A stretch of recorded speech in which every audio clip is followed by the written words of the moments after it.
تو دست تو بدی تو دستم یه ذره بذاری به تو برسم جونمو نخوری دروغی قسم هورمونت میشم من قدر نمیدم آقا قدر نده دیگه گلاب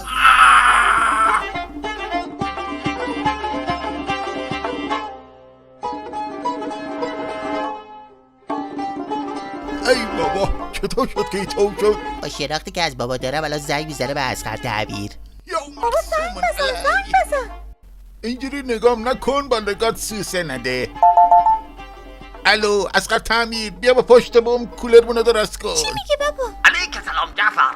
همکنون در پشت بام دیگری در حال تعمیر هستم. بعد از آن به پشت بام شما خواهم آمد. خداحافظ. بسیار خوب اصغر جان دریافت شد. بعدش رو پشت بوم ما فرود بیا. حالا دیدی چطور شد؟ اینطور شد. آفرین بابا.